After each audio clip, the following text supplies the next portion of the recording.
over to yourself. Okie doke. Right. Good evening, all. Just to introduce myself or ourselves, because my wife and I are both beekeepers, and we started out 33 years ago with the idea of having a hive in a newly planted orchard for which we wanted pollination. And really, we never thought about having more than 2 hives, but as we began to get interested in beekeeping, the number grew and grew until a couple of years ago, we were running over 50 of our own hives and also running the association's training apiary of 12 hives. And we were also, my wife is the training officer for our association, and we've been running training courses since 2011. During that period, we've been providing a starter nuke of locally adapted bees for all the beginners. So we've been making 25 to 40 5-frame nukes a year. It's quite a lot of work. So in the height of the season, we've actually had 100 colonies under our care. You learn a lot that way. Right, the talk tonight, which you've asked to have both the full deal on swarm control, and these are contained in these 2 booklets, which are published by WBKA and distributed free to all our members. But we're as an association, we're very open, and all the booklets, and there are 5 booklets in total on various subjects that I've written. They're all available on the WBKA website for download, and they've also all been republished by Northern Bee Books, but you have to pay money for those. So this one here on the right hand side is perfectly okay to download in black and white if you want to use it. But this one, Apiary Guide to Swarm Control, has color-coded diagrams in it, which you really need if you're going to get your head around some of these things. So you won't be able to take unless you're already quite experienced about swarm control and have tried quite a lot of things, you will struggle to get your head around some of these things without being able to read it and look at the diagrams. So that I wouldn't bother about making notes or anything like that.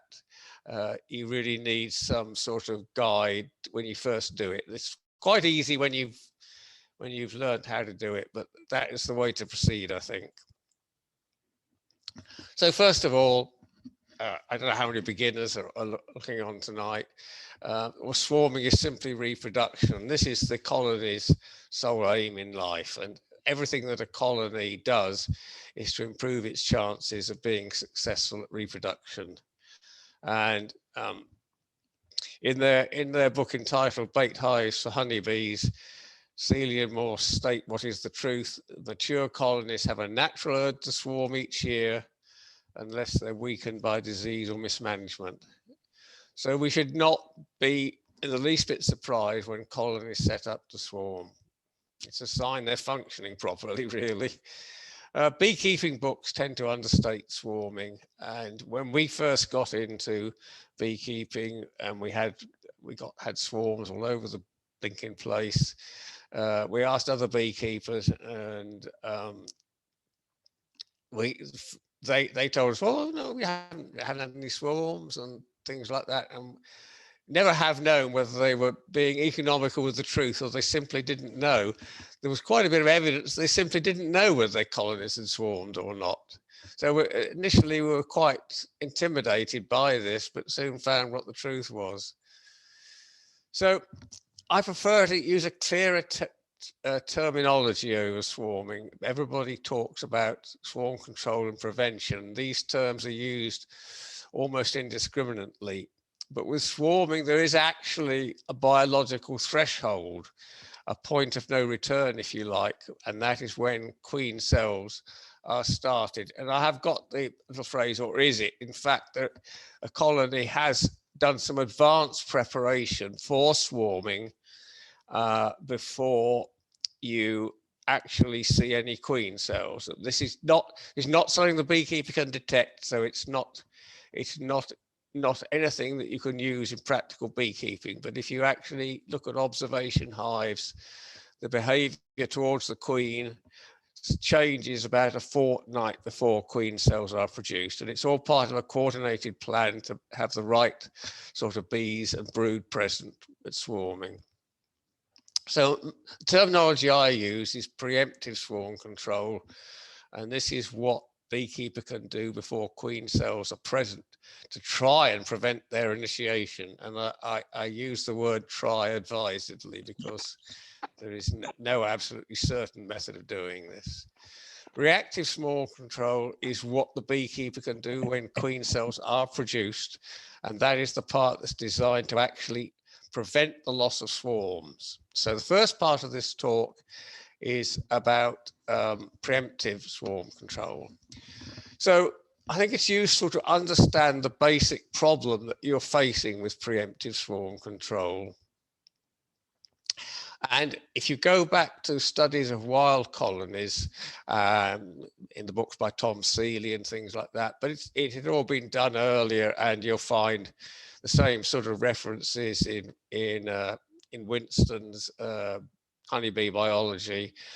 A colony would choose for its own nest site, it would regard an ideal home as having about 20 litres of volume. Right, and in practical beekeeping terms, a national deep box is 35 litres or thereabouts. And this the colony regards as a space to complete its whole life cycle. And its aim is to fill this volume with brood and stores as early as possible. And when it has achieved this, it's time to swarm. And then after swarming, they get a new queen, rebuild, and accumulate enough stores to survive the winter. It's a large enough space for them to survive the winter, to store honey to survive the winter. And then they just go around and do it the same thing next year. When queen cells have actually been started, the problem you're facing as a beekeeper is an entirely different one, a more complicated one to understand. And it's taken us some time to understand it, but I will try and explain it briefly in the second half of this talk. Right, so what is preemptive swarm control trying to do? Well, the beekeeper has a modular hive and can increase its volume at will. And this is an attempt to convince the colony that it is not yet mature enough to swarm. And what the beekeeper does in preemptive swarming is keep moving the goalposts by giving the queen space to lay and space for stores of honey. And another factor here is to get them to make new combs. So you're putting in frames of foundation to engage wax makers and comb makers. And basically this is a con trick. You can fool some of the colonists some of the time, but not all of them all of the time. And some seasons are easy and others are near impossible. 2020 was easy. Hardly any colonies set up swarm cells for the whole season. I think out of the 50 or so we were looking after, it was about 4 or 5 actually set up queen cells. In 2019, every colony that was strong enough to do it set up queen cells. That was about 95% of colonies had a go at swarming during the season. And I think we lost about 3 swarms in total. We missed. They can trick you sometimes.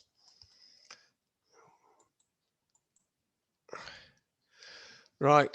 The signs that preemptive swarm control have failed is often said to be various sorts of things. People say that a colony is setting up to swarm when it has drone brood in it. People say that when there are drones in the colony, it's also a sign they're going to swarm. But what actually drones are produced early by a colony because they are another route to pass their genes on through reproduction. They produce a lot of drones, and one or two of them may get lucky and mate with a virgin queen for another colony, and eventually become pass their genes on through another queen. So this requires less resources to do, so they start that early. Queen cups, they just start to build as soon as the hive starts to get crowded. They can have cups all season and never attempt to swarm. We found that even standing up eggs in cups is not a sign they're going to swarm. We don't know the origin of these eggs, but they only last long enough to be standing up, as you probably realise that when an egg is first laid, it stands up in the bottom, vertical in the bottom of the cell, and then it gradually leans over in the second 24 hours and lays on the bottom of the cell just before the larva hatches. And some colonies that have these standing up queen cells standing up eggs in queen cells go through the whole season without attempting to swarm. And some people say you should destroy queen cups, but I don't honestly believe that affects anything. It just makes more work for the colony. Cups with contents, what I call a charged queen cell, is the sign that preemptive swarming has failed. And now you need to swap to reactive swarm control. And the systems that are used for these two are totally different. And people often get them muddled and apply methods of preemptive swarm control when they got queen cells, and it just doesn't work. So part one is preemptive swarm control. So this is what we're attempting to prevent, the production of queen cells. So preemptive swarm control, some of the management activities involved in this are multi-purpose. They're just good beekeeping, because all beekeepers are trying to promote a large colony that's capable of collecting a large crop of honey. And we all should be practicing systematic renewal of brood combs as a matter of good practice and disease prevention. And of course, we have to think about queen replacement or making new colonies if required. And these are all part of the general beekeeping, and these are included in preemptive swarm control management. Most beekeepers, the primary aim is honey production, and to produce large crops of honey, you need a large colony, because it's all about the ratio of the foraging strength to the overheads of the colony. And unless nectar flows in your area are predictable and time limited, you have to try and maintain that colony size for 3 to 4 months so that they're available if a nectar flow occurs. So we have very unpredictable nectar flows here in the West, and we have to try and keep these colonies big for all that time. But the larger the colony and the longer it is that in that condition, the more likely it is to swarm. So this is what I think is a classic catch-22 situation, where what you're trying to do is undermining what you're trying to avoid. So as a beekeeper, it's a good idea to think in advance about what sort of strategies you are going to employ for honey production. And these are the 5 main ones that you can adopt. The first is to try using preemptive swarm control to try and keep the colony together for the whole season without it swarming. And if you succeed in this endeavor, then you get a good crop of honey. An alternative strategy is to split the colony at a carefully chosen point in the season.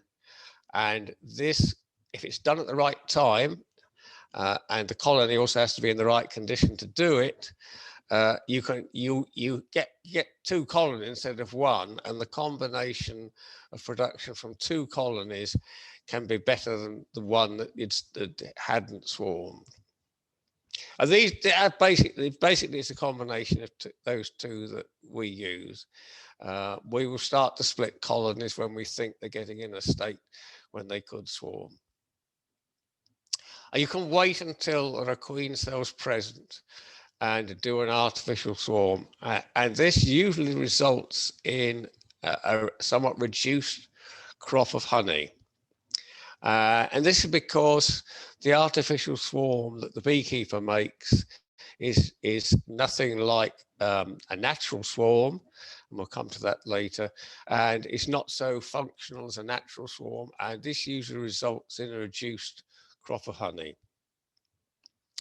You could allow the colony to swarm, catch the swarm, hive it, and then prevent any cast swarms, and that can produce a very good crop of honey.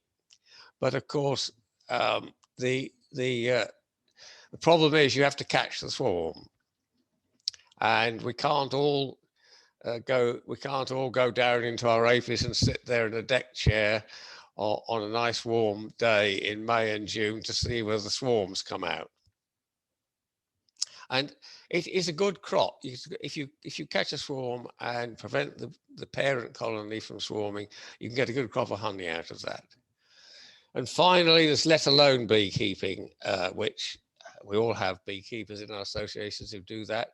They just add the supers in the spring, maybe take a brief look at the brood area, and then hope there'll be some honey at the end of the season. And it works out occasionally, but you have to be lucky. And it's a good idea to decide on what strategy you're going to use at the beginning of the season, so you have the equipment ready, the boxes and combs and things ready to adopt these various strategies.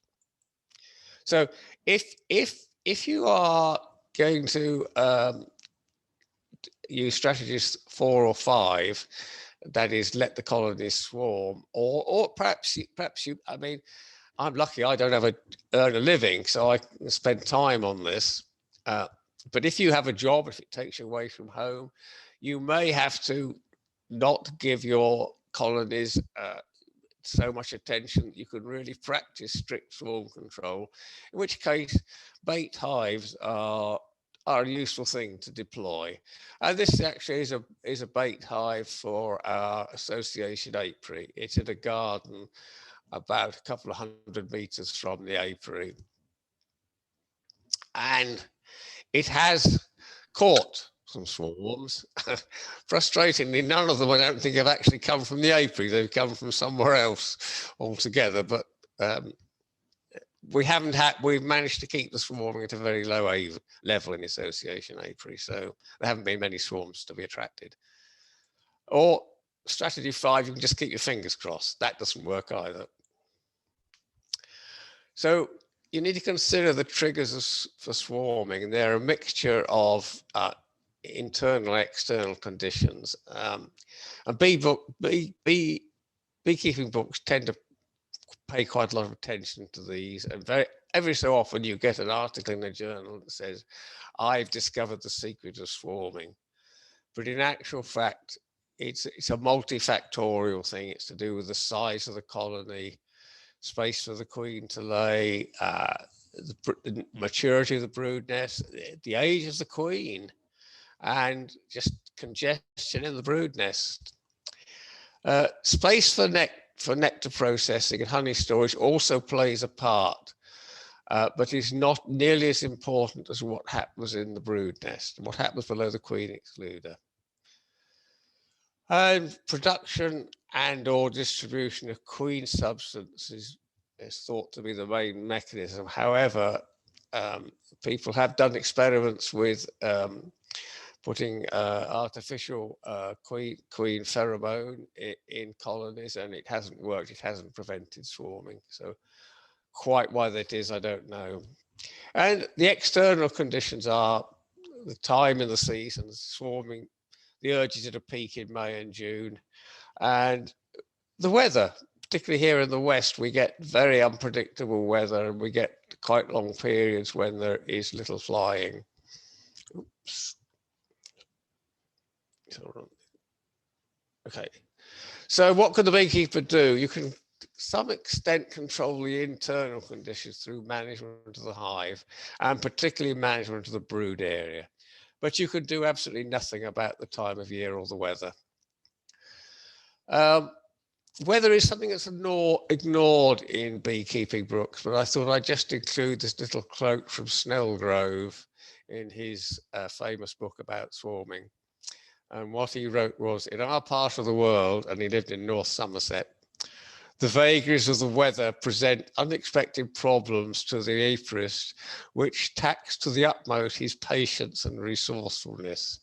He had a nice way with words, did Snellgrove.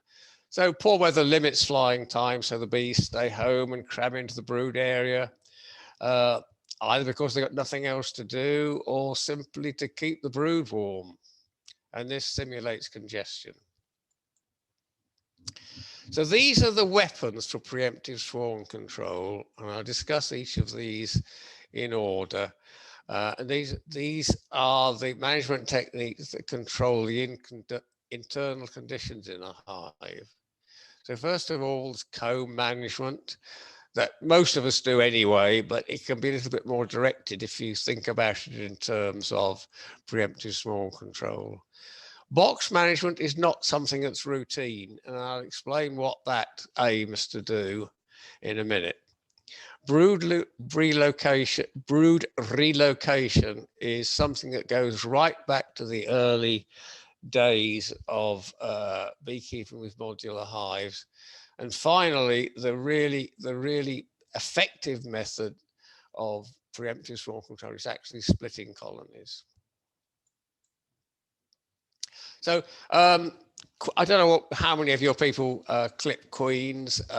If you read beekeeping books, you are made to think that it should be a routine activity, and nobody ever seems to discuss the pros and cons. I mean, personally, I think the cons of the arguments against clipping queens far outweigh those that the advantage that you get from clipping them, which is merely just having a slightly longer period between inspections to check whether swarming there's queen cells in your hive. And the main downside is if you use it to its limits, you stand a good chance of losing the valuable existing queen and all her potential for laying. And it'll be some time before the colony gets a new queen, or may never. So part one, comb management. The aim here is to ensure that all or most of the combs in the brood area are actually used for brood rearing. And the aim is to minimize the storage of honey and pollen in the brood area. You want to remove frames that are not being used to their full potential and replace them with foundation usually, because having to draw combs simulates brood nest immaturity to the bees and certainly delays swarming. And this process should start in the autumn of the previous season, when you move some of the older combs in your brood area to the outside positions, so that they can when you come to next season, they contain nothing of value, either brood or food, and they can just be removed and replaced with foundation. Comb drawing is a subject that's not well understood by many beekeepers. Bees must have an immediate use for comb to extend the brood nest or for additional storage in order to draw comb. They do not undertake speculative comb building thinking, we'll build some comb, we might need it later in the season. They just don't do that. Because it's a very expensive commodity, wax. As you know, it takes about 8 pounds of honey to make a pound of wax, and A totally useful statistic is that a bee produces a batch of 8 wax scales from her wax glands on her underside, and she has a 12-hour, takes her 12 hours to produce a batch. And of those scales he produces, it takes 800,000 wax scales to actually make a pound of wax. So it's a very expensive commodity. The other thing that they must be in place when they make comb is there must be a nectar flow, because they do not use stored honey for wax making. The wax making bees will always go down to the near the entrance of the hive and get their supply of fuel for making wax from incoming bees, not from delving into stores.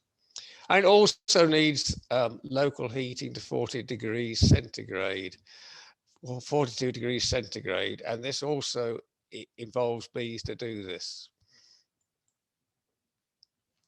So I'm just going to first of all discuss the introduction of foundation in the deep brood box. I should say that in our area, we mostly keep our colonies on brood and a half.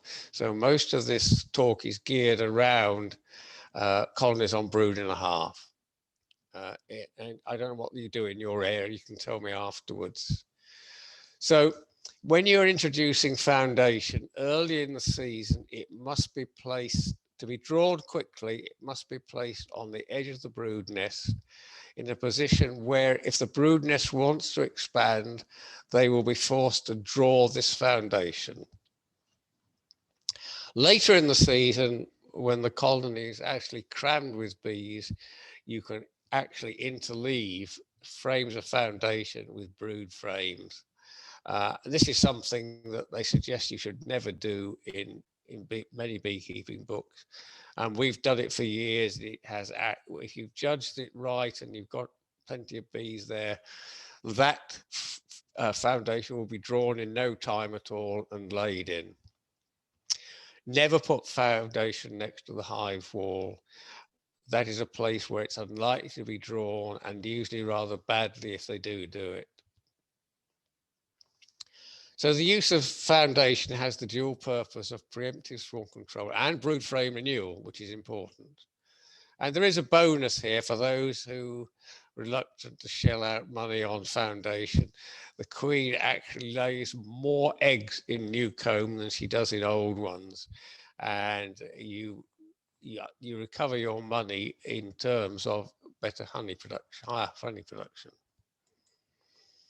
So if you've got beginners,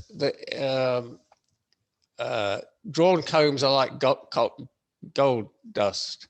And as I said earlier in the year, we make a lot of 5-frame nukes each year. So you can only guess how this hemorrhages drawn comb. So we are always short of deep drawn comb. And this is another one of the Welsh Speakers booklets. It has a very nice little method in the back of it. If you turn through to Appendix 2 in this, there's a very simple method of being able to draw a second deep box fairly early in the season so that you can use those combs for various purposes. So this is getting foundation drawn in the deep box. So here's the situation at the beginning of the season. You've taken 2 frames out and replaced them with foundation immediately adjacent to the brood nest, which is this red area. But later in the season, you can be much more adventurous. And here we've taken out 4 frames and interleaved the foundation like this. And that's a perfectly safe thing to do. And it will be drawn very quickly, providing there's a nectar flow at the time, of course.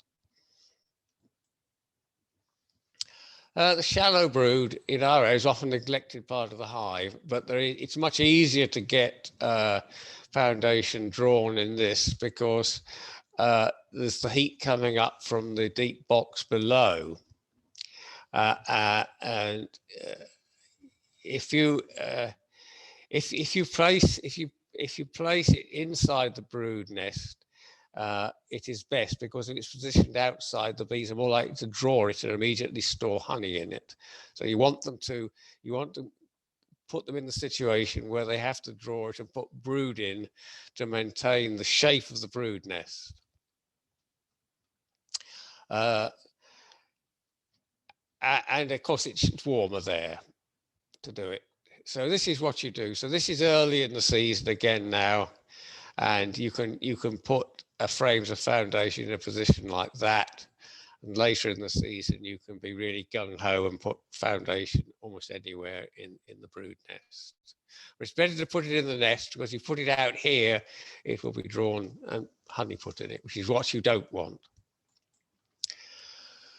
So what do you do with removed frames? Well, poor frames you just take out of circulation and they're cleaned up and refoundationed. We recover a lot of wax from these frames.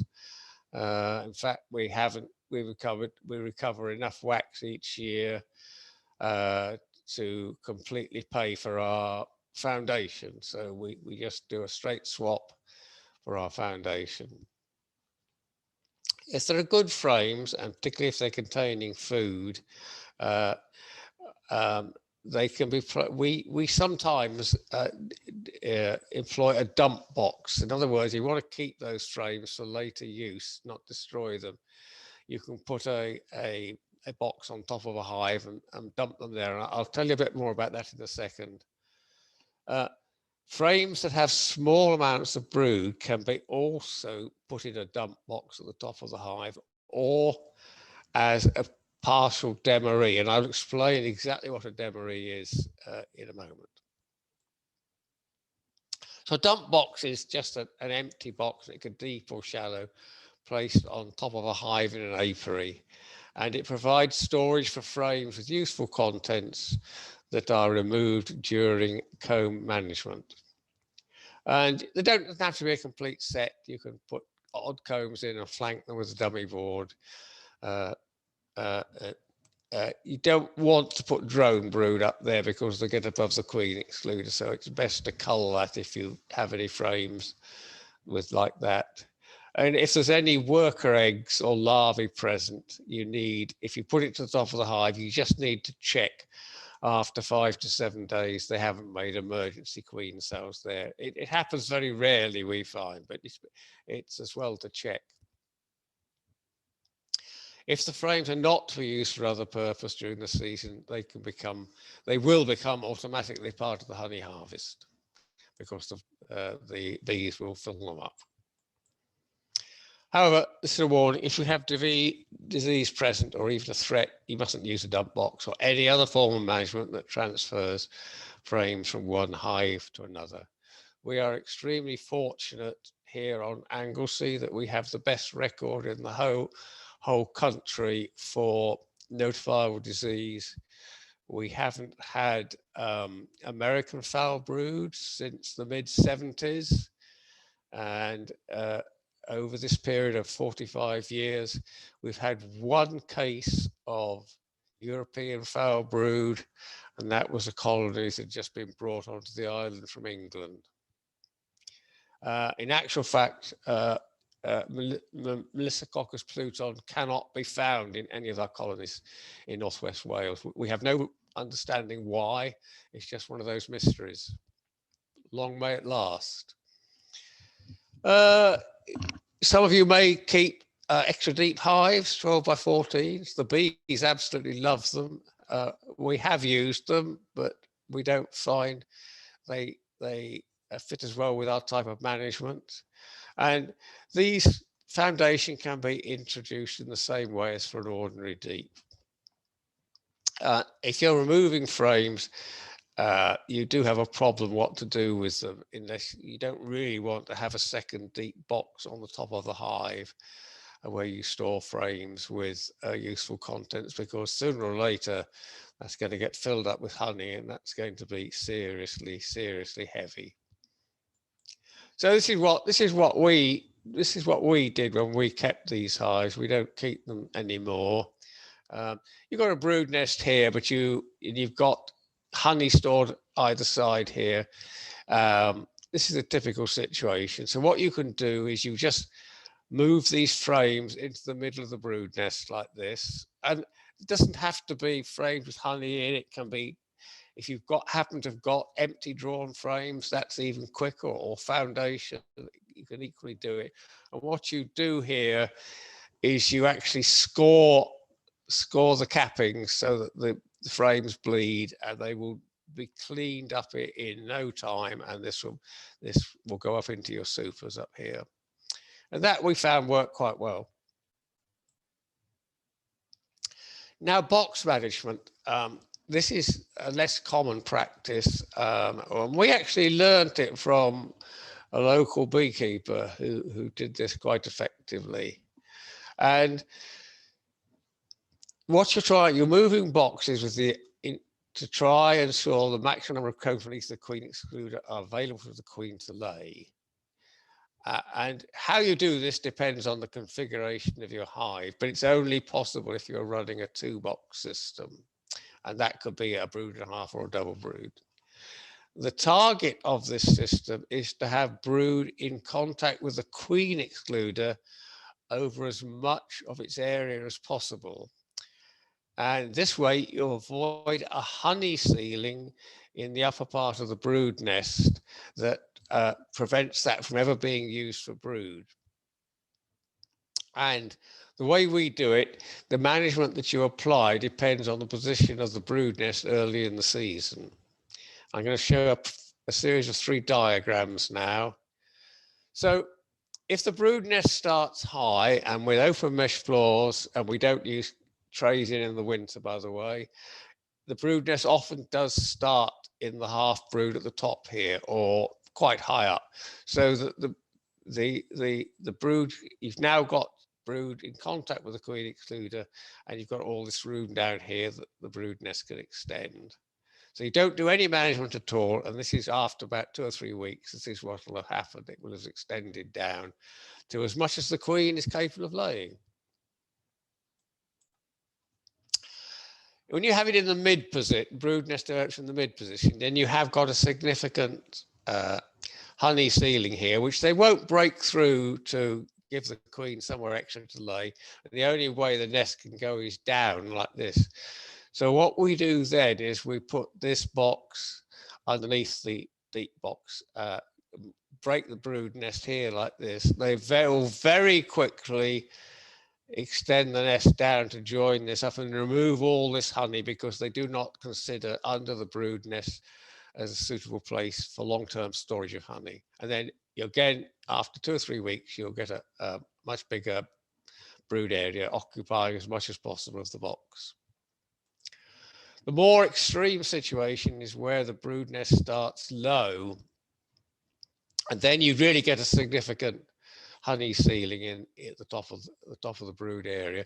In that case, it's a really big ask to expect the bees to remove this. So what we usually do is we put this above the queen, make sure the queen's not in it, of course, put it above the queen excluder, and the brood will emerge from this, and the bees will just come down and join the colony.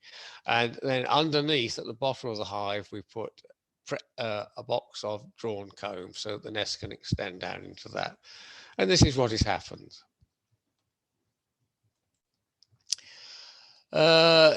This is with a double brood, it's even easier, but in Wales, with it is a configuration that's beyond the laying powers of most of our queens. Occasionally we get a prolific queen that needs a double brood, but usually we don't. And that's very easy because the frames are the same size, and the same thing can be done without moving the boxes, just by moving of frames with brooded into the top box and frames without brood into the box underneath, and then that will automatically be laid down into. If you've got stores you want removing, you can always uncap them to ensure they do it rather quickly. It's amazing. You make an awful mess like this. It's amazing. Within an hour or so, that's all been cleaned up. Supers are you have to manage those and add supers when a flow is expected, or when the previous supers are full of bees. And what we do is we look at the top super, and if it's full of bees, regardless of how much honey it's got in, it may only just have been started, we would then add another super.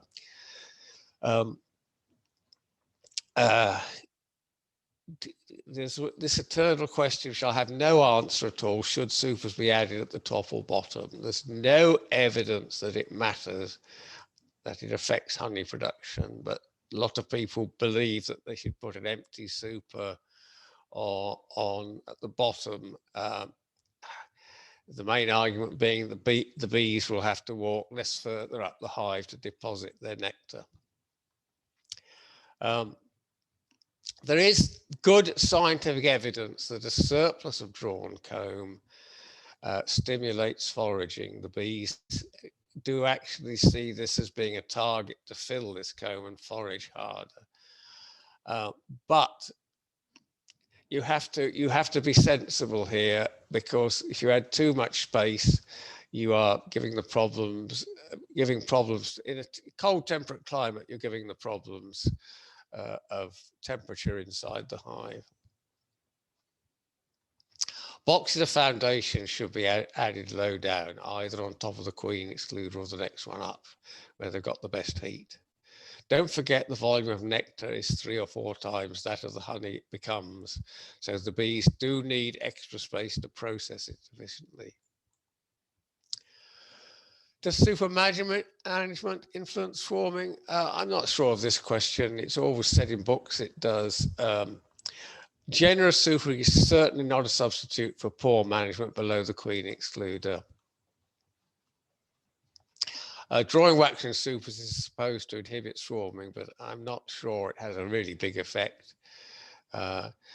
It gives plenty of space for the bees to hang out, but they will still come down to the brood area in poor weather. Right, brood relocation.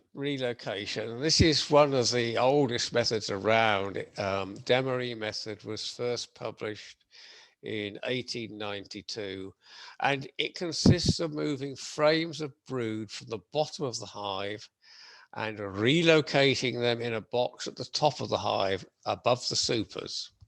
It's a bit like a dump box we were talking earlier, but this is a deliberate method of preemptive swarm control.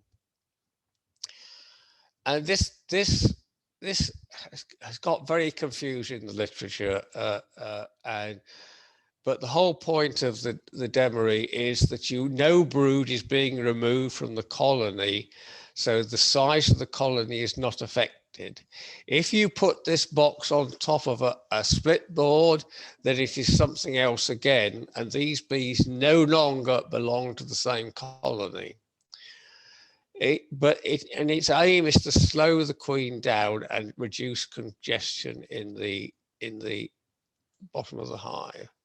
So there are many variations, but as I said, the basic principle is to remove brood from the bottom of the hive. It relieves congestion and it inhibits its swarming impulse. It also attracts a significant number of nurse bees to follow the brood to the top of the hive, and this also reduces congestion. The full version, in the full version of this, frames of brood which were moved to the top of the hive, the idea was to return them to the bottom of the hive in exchange for fresh ones containing brood, and a sort of frame circulation system. But to be quite honest, we've never found this works, because as soon as the brood has emerged, they start to be filled with nectar, and you don't want to put them down again. So they have to remain there for the season. So this is a classical Demery, and you've got a hive that's got on a couple of brood boxes, and you concentrate there are, I've forgotten how many frames, 16 frames of brood there, and you have taken 4 out and put them in a box that has gone to the top of the hive. You make sure the queen's down here, and this will attract, this gives brand new space for the queen to lay in these drawn combs here, and also attracts not a nurse bees to go off and look after this for the duration until they emerge, bees emerge.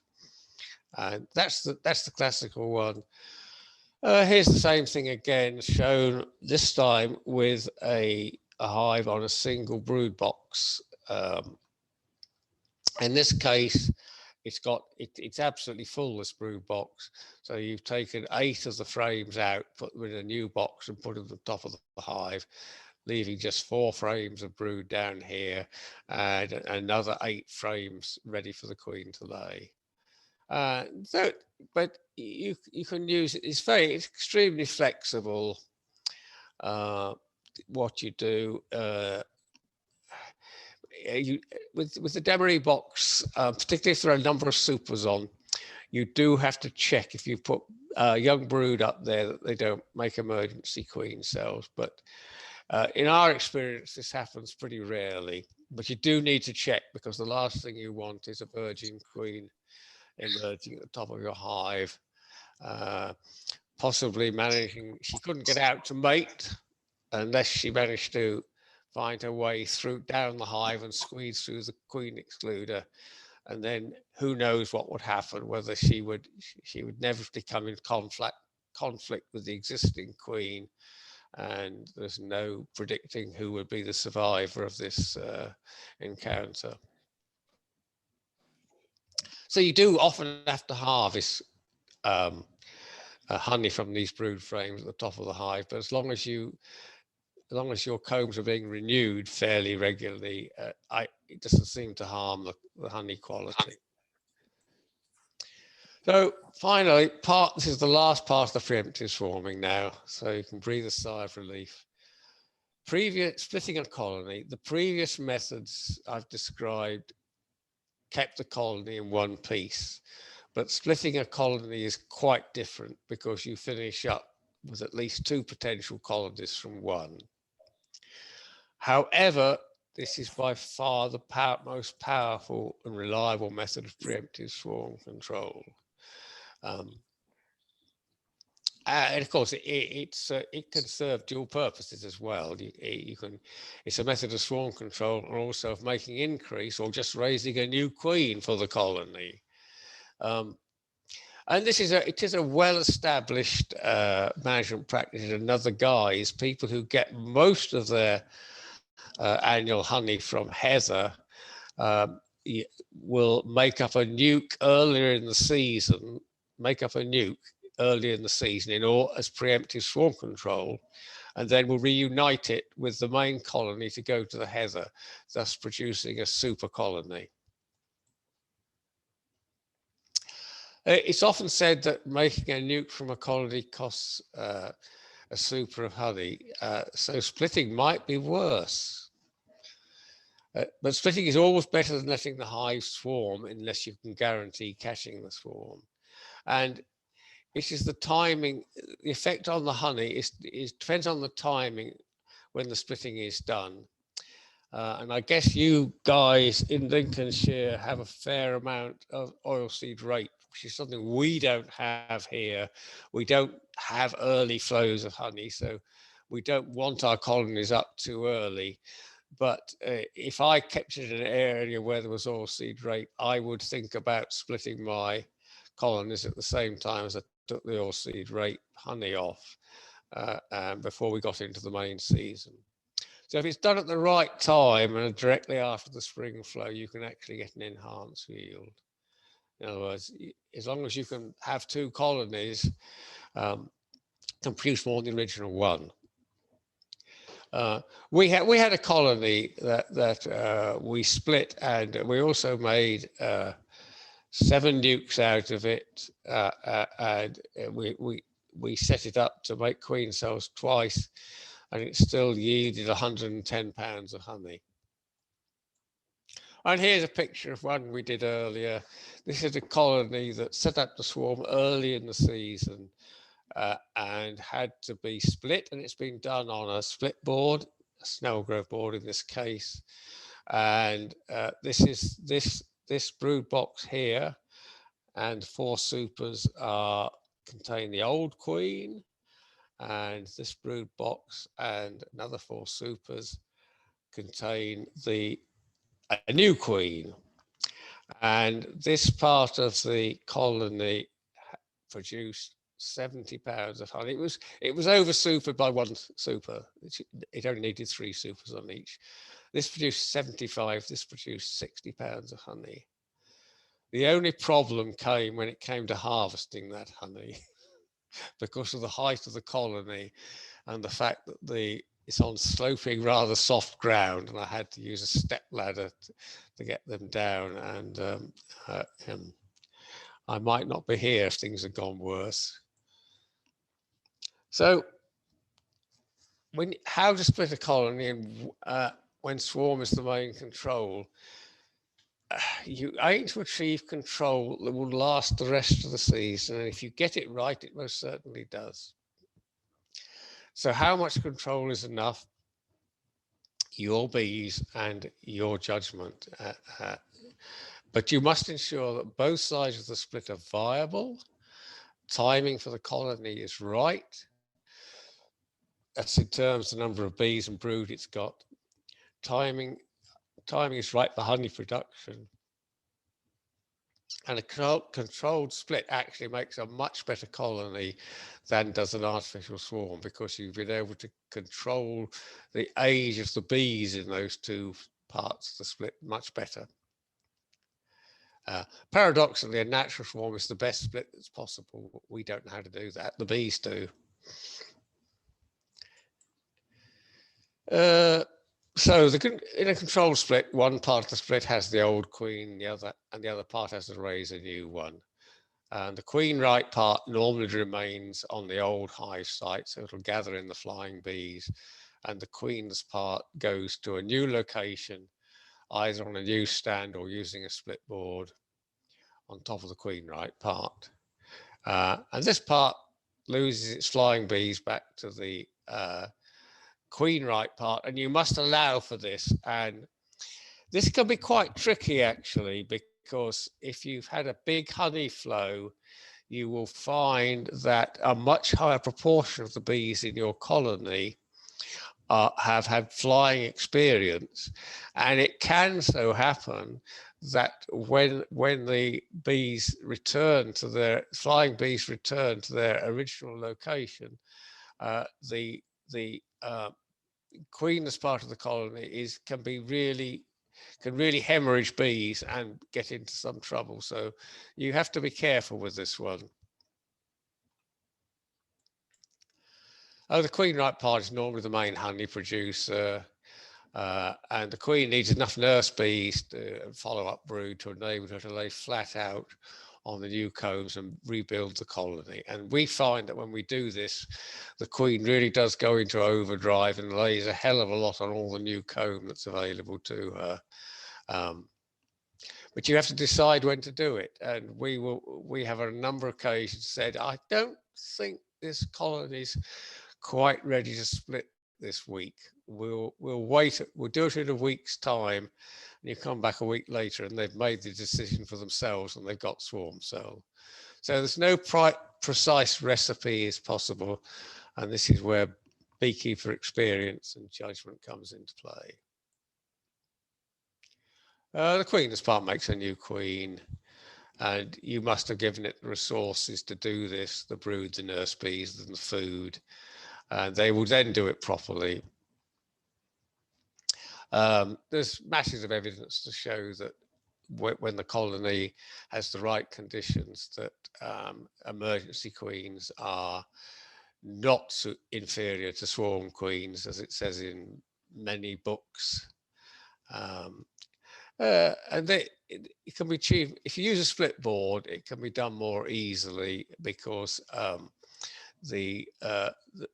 a hive on top of a hive has the benefit of the warmth from the colony below, so that you actually need fewer bees in it.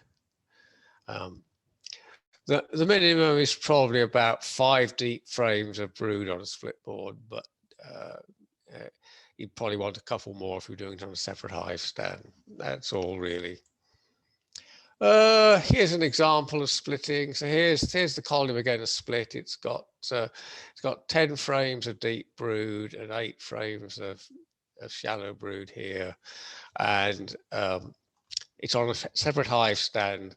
So we've taken 3 frames of brood out here, and then this has got drawn comb either side. The queen can lay in, and we've just left the half brood as it was quite happily, and then this is now queenless and produced queen cells, and it's got although it's losing the flying bees, it's got all the resources to make good queen cells. And this is exactly the same thing as we would do it. We don't really do things on separate hive stands. We tend to use split boards all the time because of the convenience. This is exactly the same colony, and I've made exactly the same split. The only difference here is because, oh, I'm sorry, I'm talking rubbish. I was thinking of something else. Forget what I've just said. What we've done here is we have just put the shallow brood on top of on the split board of the colony, and the aim here is to make a new queen to replace this aging queen here later in the season. And we've given more space down here for the queen to lay down by putting up a shallow box of drawn comb there. So that was the aim of that one. But you can invent these systems for yourself depending on what your aim is. So it's highly flexible, and those were just 2 examples. And I say you can design your own. And particularly if you do it on a split board, it's very easy to reunite the colony to produce a super colony that can go to the heather. And it's always easier to reunite the split board because the mesh panel in the split board maintains a common hive smell. Oh, you can't win them all, even with the best preemptive swarm control, and that includes splitting in some years. It will not work 100% of the time. You will always succeed in delaying the swarming impulse, and frustratingly, we have found a few colonies may retain the impulse to swarm up to the end of the swarming season, and I'm meaning late June and July, and they will set up the swarm just as the main flow in our area is starting, and this could hardly be worse timing. We have found what to do with that now, but you have no choice but to you have got to do reactive swarm control and do an artificial swarm with these colonies. But there are ways of getting the colony back together again as a united foraging force are possible. That's a clear sign that preemptive swarm control has failed, and that's the ultimate proof it's failed. And that is gonna have a short break now. So if anybody wants to ask questions, please ask away, and I'm gonna have a drink of tea. Thank you, Wally. You were saying through that the queens in Wales aren't very prolific. Correct. Do you buy them in, or are these all sort of bred in Wales, or is there sort of some other reason for that? I can only virtually all beekeepers in Wales keep local bees. There are people who do buy in queens. I've heard of people getting Carniolans, and there are some admirers of buckfast queens, but they are in the minority. There are problem areas in Wales, not, I'm happy to say, in North Wales, where there are bee farmers who import queens. So that if you try and have open mating of queens, you can get rather mixed results from mating with some of these imported queens. We have actually we actually have an agreement with the Welsh government to try and make Wales completely self-sufficient for queens and colonies, and we are on some way to achieving that objective. On Anglesey, we are particularly lucky because over the years we've had very, very few introductions of other bees. So we do actually have a genuinely locally adapted bee, a bee that is not that prolific. It's very thrifty. It has quite a small overwintering colony, but a very good spring build-up. And the queens are very, the colonies, not the queens, because the queens don't determine this.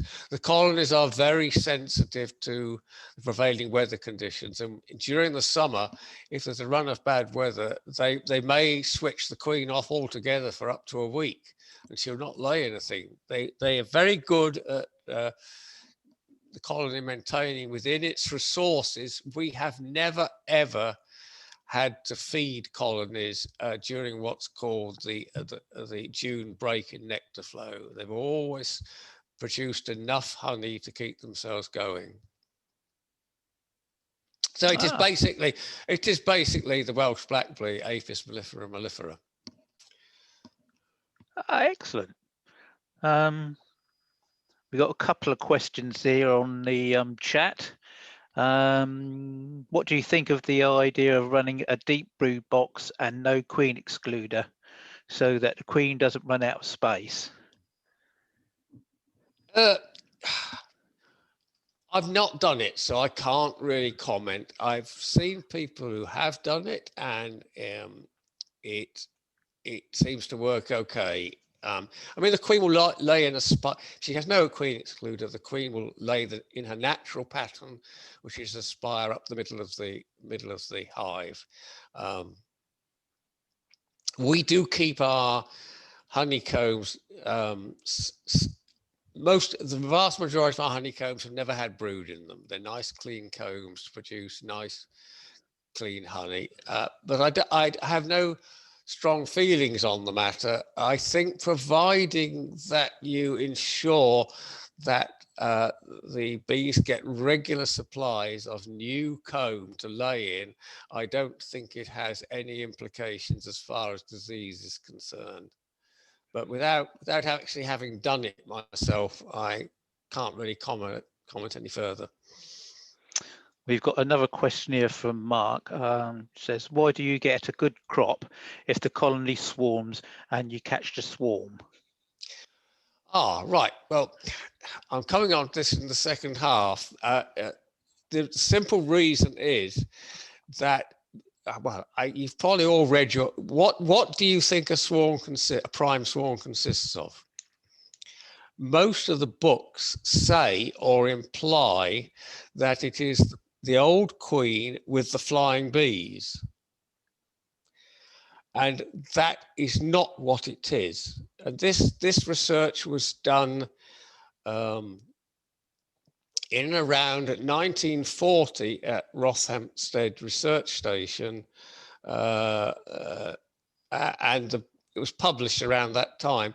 In actual fact, the swarm consists of 70% of the bees that go out with a natural swarm are under 10 days old. And that includes bees down as young as only 3 days old, bees that have never flown before, never been outside the hive. They will join the swarm. So and virtually all the older bees, the foraging bees, stay with the parent colony. And if you think about it, it couldn't, a swarm consisting of the queen and the flying bees couldn't possibly work, because by the time they'd found and established a new nest, most of the bees in that swarm would actually be dead. They would simply have run out of flying miles by then. So it is the young bees that are going to be comb makers, going to be nurse bees, and just some of these old ones promoted as foragers, which will actually enable the swarm to establish itself properly. So your artificial swarm is mostly the foraging bees and the queen, and it is such hasn't got a functional age class structure, whereas a natural swarm does have an age class structure. Anybody who's done an old-fashioned artificial swarm with the flying bees and then seen what progress it makes over the next few weeks compared with a natural swarm, the difference is completely astounding. You will have an artificial swarm will struggle to get any new comb drawn, but when you catch a swarm and put it in the hive and perhaps give it a little bit of feed, we've had a swarm draw a full box of comb in 2 days. Literally, it was a hell of a swarm, I have to say. Yeah. But we've had it done in 2 days, and any decent sized swarm will do it in under a week. Crikey. Whereas if you put foundation in an artificial swarm, that they'll take a long time to do this, just because they don't have the age of bees to do it. Yeah, that makes perfectly good sense. Yeah. We have another question here. If you're using a dump box, do you have to fill it with frames, or can you just put in a few? We just put in a few, and you could add. What we do, we put in what we want to, and put a dummy board either side of them. And if we want to add further frames later, we will do so. And it may make a full box by the end of the season. So you can, if there's a big honey flow, we have had it happen that they have filled the space with comb. But you can just cut that out and crush it. Yeah. And recover the honey from it. It's not a major problem of any sort. We have misjudged that and had that happen, but normally it's fine. Right, we have another question here from Mark. What are the criteria for deciding to interleaf the food frames as opposed to putting at the edge of the brood nest early on? Well, when the brood area is wall-to-wall bees, they are filling that space, and it is the time that you would either have put the first super on, or at least be at the same time putting the first super on. There are that number of bees there that they've got no trouble in keeping it warm. It's earlier in the season, you have to maintain the integrity of the brood nest. Otherwise, the bees will struggle to keep the brood warm. But when the colony is full of bees, they will draw this foundation in no time at all, because they want to restore the shape of the brood nest. You do any of these manipulations with the brood nest, you have to bear in mind always the number of bees and the time in the season, and do something sensible so that the bees can handle it without any problem. Excellent. That's all the questions that we've got on Can I just put one in, Ken? Yeah, of course you can. Yeah. Yeah. Wally, you mentioned earlier on your 5 booklets. Yeah. You just want to tell people what they are so 6 they can books. look under all the bee books. Your 5 booklets. There are 6 booklets actually. I'm missing one then. Yeah. I bought one 10 minutes ago. I mean, there's one on comb management, a separate one on comb management, and that's in its 2nd edition. There's one on simple methods of making increase.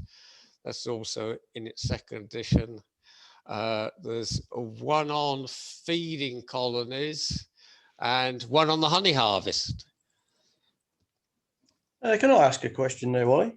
Mm. You say you talk about brood and a half. Mm-hmm. Now, obviously, that gives you more space. Mm-hmm. But I tend to run, like, for more space, I would probably go with a commercial. How do you think that? Obviously, I can see the benefits from being able to swap a deep you know, and move it over and under a shallow and vice versa. But obviously it's the space that you've got. How would you, I mean, I would try and, especially we have a lot of beginners in our group, and I would always steer somebody that's a beginner away from a brood and a half, because simply you've got two lots of hive to check and twice the amount of, or easierness to kill a queen.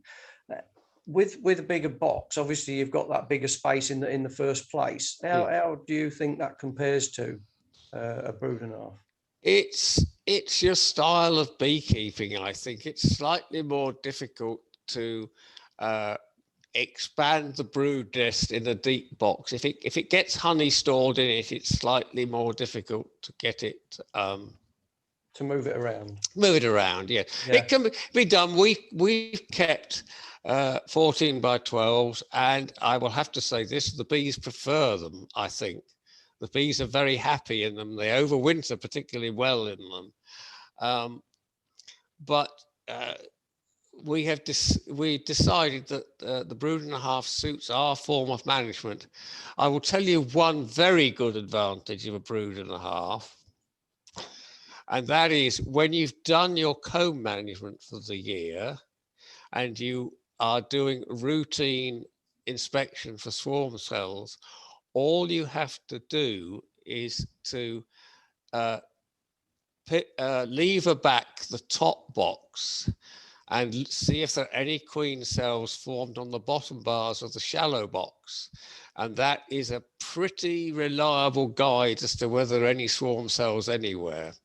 You can go wrong, but it's very rarely done. And our later inspections will just consist of us looking at the bottom of the half brood, smoking it to clear all the bees off it, and just seeing there's no sign of any queen cells there, and then that's your inspection done on that hive.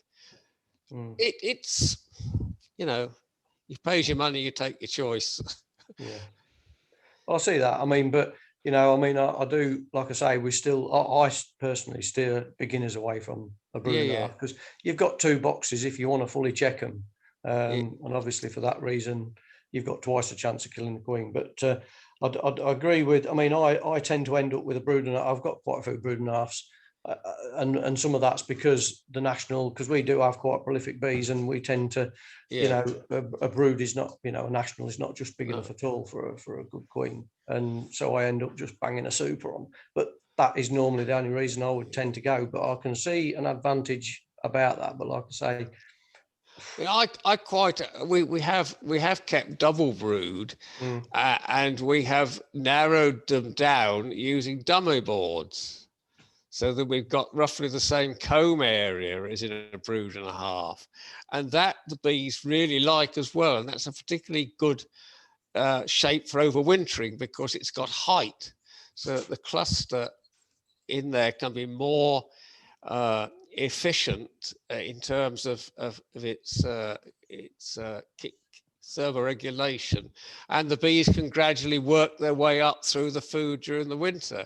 So I was quite friendly with a beekeeper in the Pennines who lived in a fairly harsh climate, and he always kept his bees on a double brood, but used dummy boards to narrow the nest down, so that they were in a fairly a bit shaped like a worry hive, if I dare mention that name. And just another thing you said, you have obviously I run a lot of open mesh floors.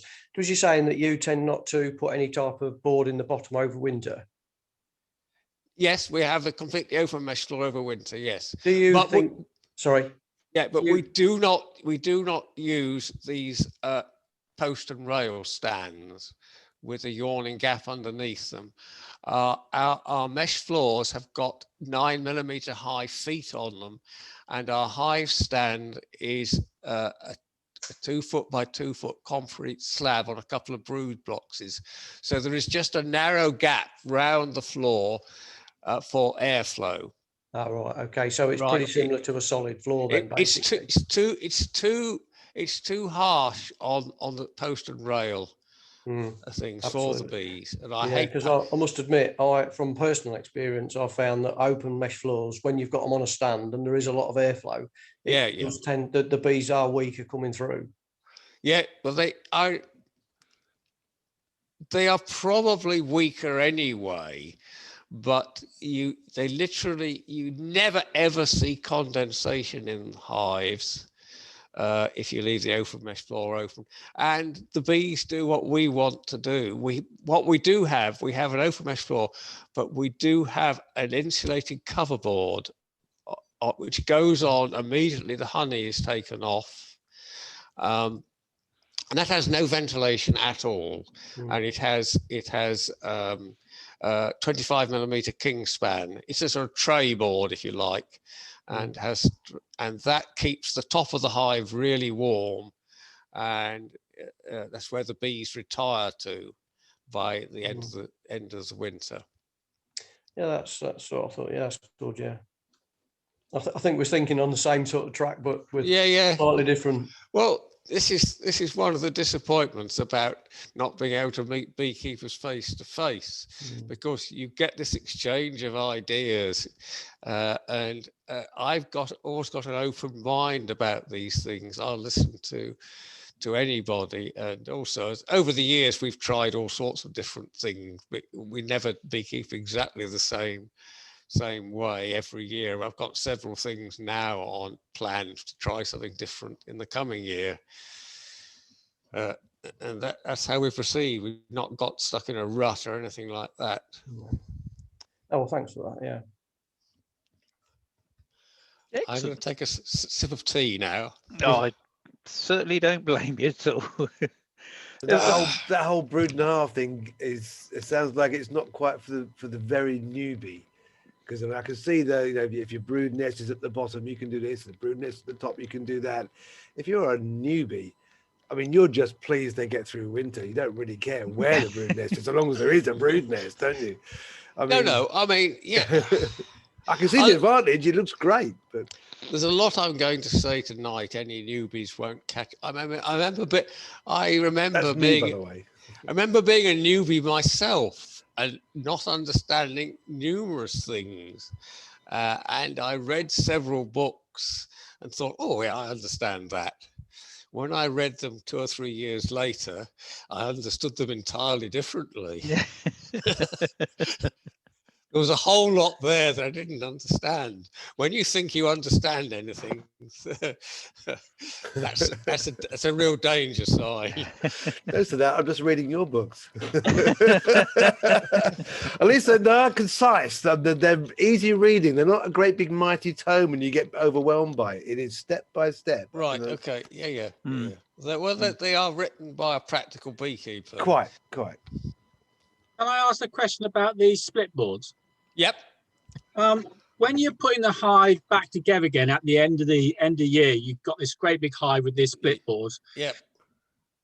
If you were to move the top hive, say, to the side, surely all the flying bees would go back into the bottom hive and not move to that one. Yeah, you can. It's usually if you've got more than one apiary, it's better to take it to another apiary, right? Then you won't lose any bees at all. You cannot do it early on. You must wait.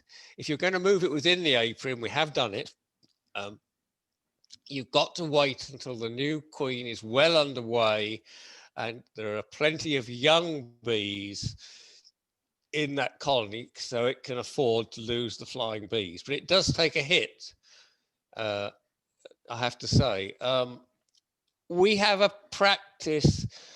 This is going into another subject now. We like to keep genetic diversity within our apiaries so that we normally avoid having daughters and mothers in the same colony, or having multiple colonies with the same queen in the same apiary. And this is to ensure that there is high genetic diversity in the apiary. And the argument for this is that it is known that some of these black queens mate will in poor weather, and we have plenty of that, will mate at short range, and therefore will probably be mating with drones that primarily come from that apiary. So we like to keep the genetic diversity at a high level. We make queens out of colonies, but we don't usually make more than 3 or 4 queens from a colony. So we're using a diversity of colonies, and we don't usually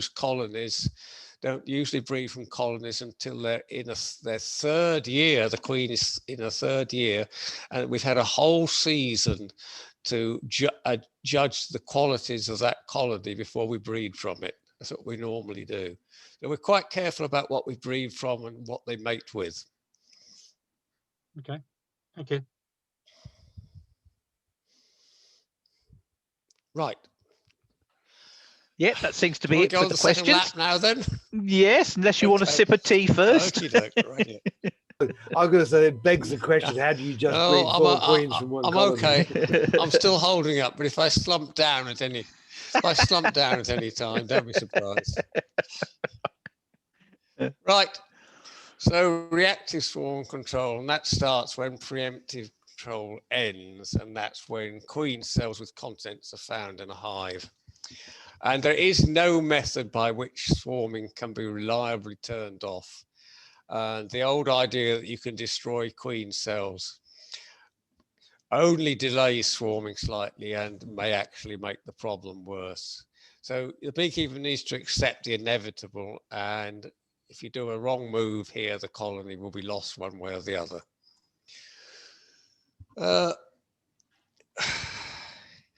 So what I'm going to talk about tonight is just one aspect of reactive swarm control, and that is the one that occurs most commonly to beekeepers, that there are queen cells present in the colony. They come into the colony, there are queen cells present, but the colony has not yet issued a prime swarm.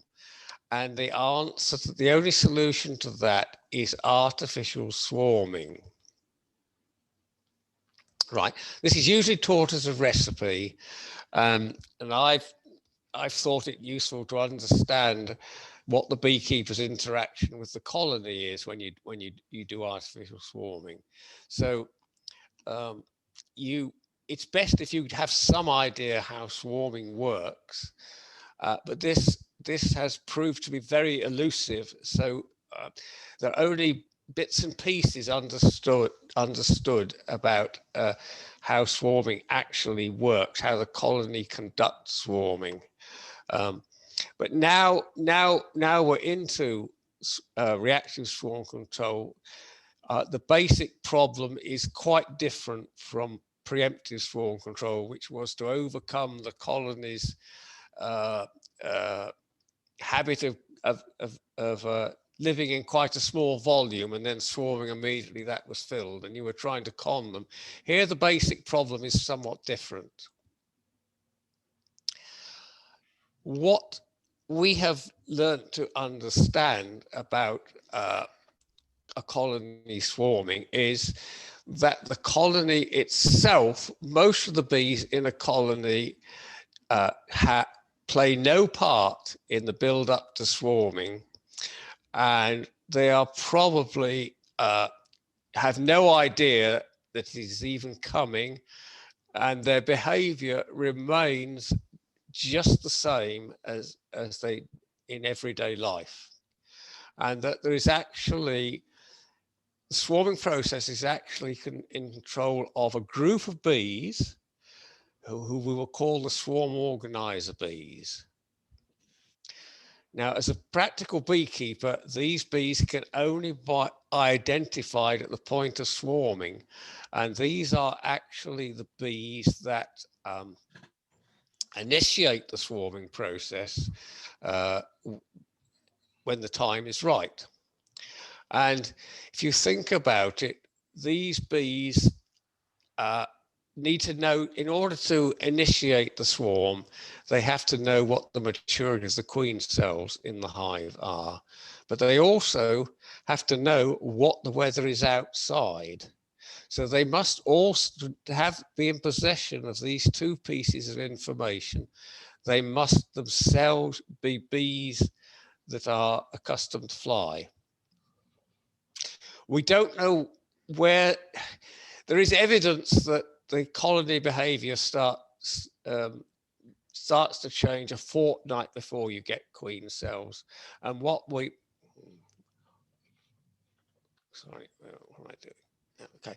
And what we don't know is whether it is the same bees right throughout the process, which lasts roughly 3 weeks from the first sign of behavior change in the colony to the end. We don't know whether it is the same bees throughout, because if you think about it, the bees that actually organize the start of the swarming process have to make a judgment on whether the colony, this is the optimum time for the colony to set up to swarm, because the whole success of the enterprise depends on this. So these bees,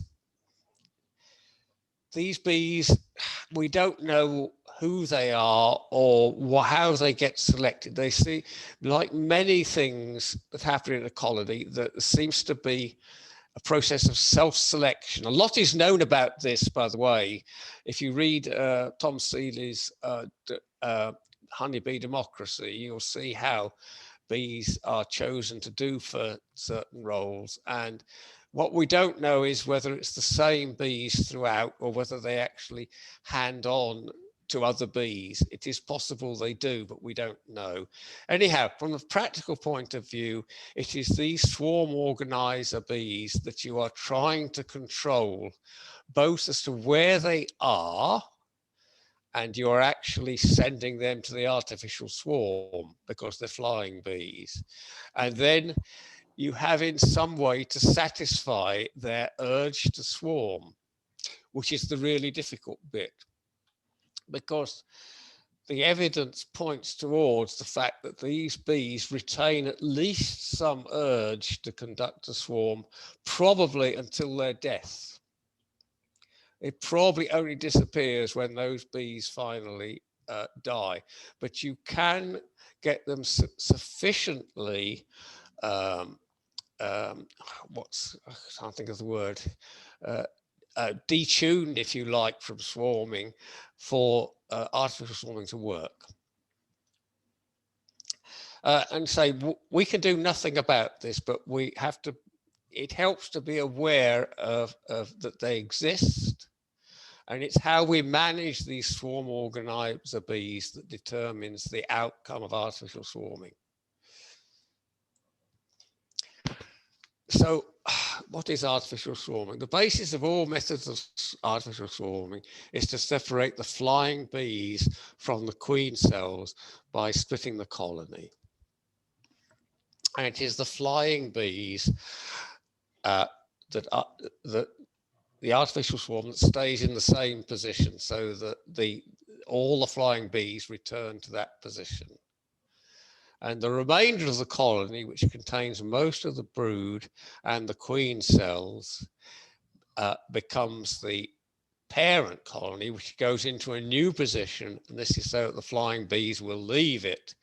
And with these flying bees that leave it are not identifiable to you, but their function is as the swarm organizers. So they will automatically finish up in the artificial swarm. And the question we want to address is, where does the queen go? Traditionally, she goes to the artificial swarm. But the method I'm going to describe to you tonight, it doesn't have it that way round. She actually goes to the parent colony along with the queen cells. Right. Well, I dealt with this in the question time, so I don't need to go over it again. The age composition of a natural swarm is that 70% of bees are less than 10 days old. So it's the young bees, not the old bees, that go with the natural swarm. And the beekeeper's artificial swarm has a totally different age composition, which the bees themselves do not understand. Because in nature, you could never get a colony that had this particular composition of bees. So these the swarm organizers are now in a colony, the artificial swarm, which has a queen, but it has none of the correct, or very few of the correct age bees that would normally accompany on the swarm. And quite frankly, I think they are just simply confused. They have no automatic behavior program they can adopt to do something sensible about this.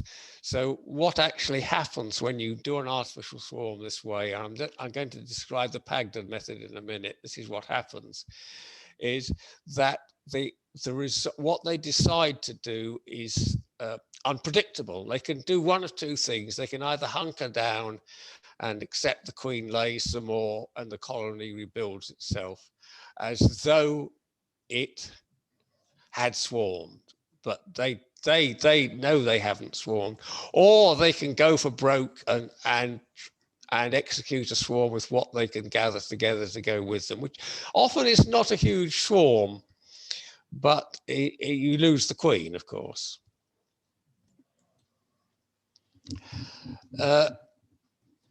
So what the talk tonight covers is just colonies have set up to queen cells and have not yet swarmed, and it's about artificial swarming. But in the booklets, there's also covered, you come across colonies and you think, oh, bloody hell, this colony has lost its prime swarms. And then you look at the queen cells that remain, and there's no sign that any of them has emerged. So that's one situation you have to deal with. A second situation is when you find the colony has actually swarmed and you go in and you see that some of the queen cells, the occupants have emerged. And that colony may or may not have issued a cast swarm. And you have no direct knowledge to know how many of the queens that emerge from these cells are still in the colony, if any.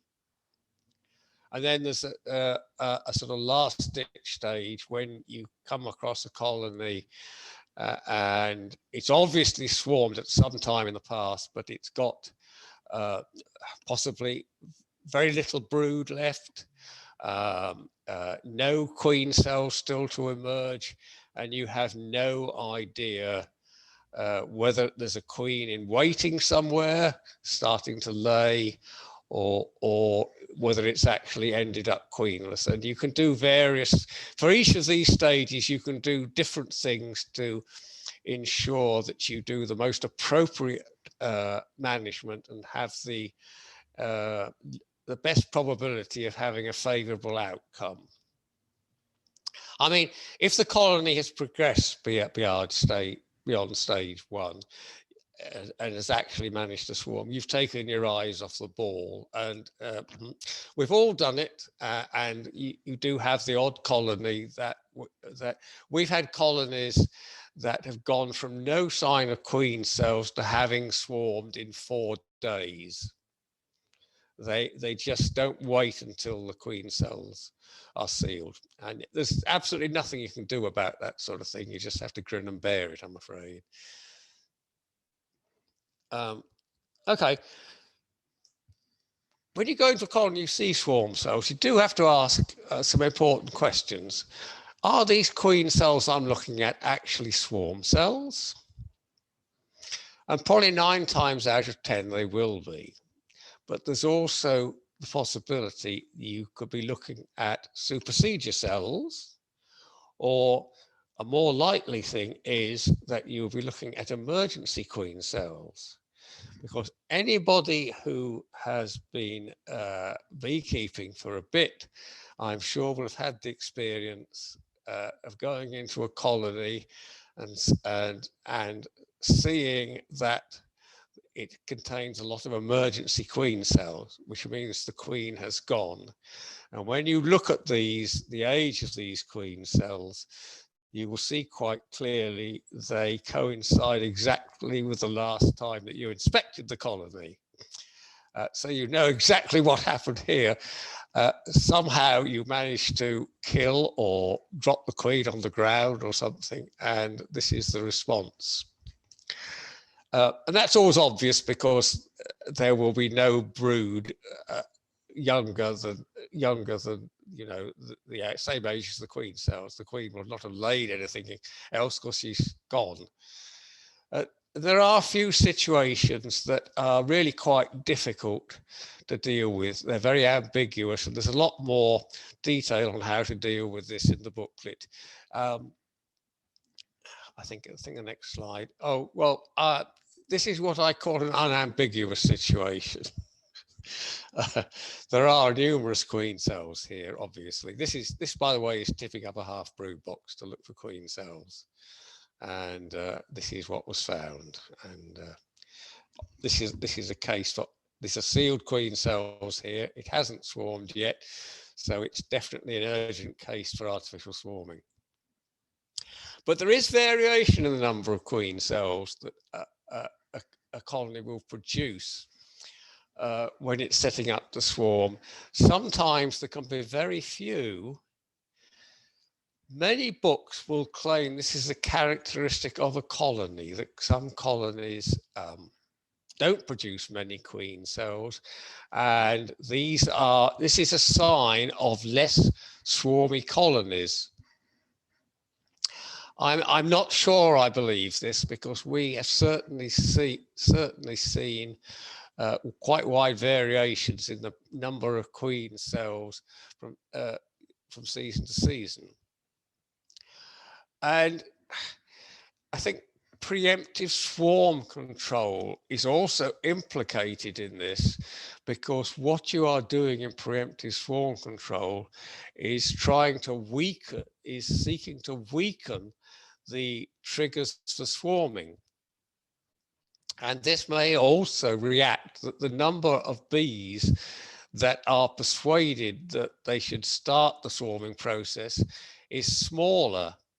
And we have come across the odd situation, and it happens some years, not others, when you go into the hive and there are queen cells present, which look as though they ought to be swarm cells, but they're by no means near the center of the brood nest.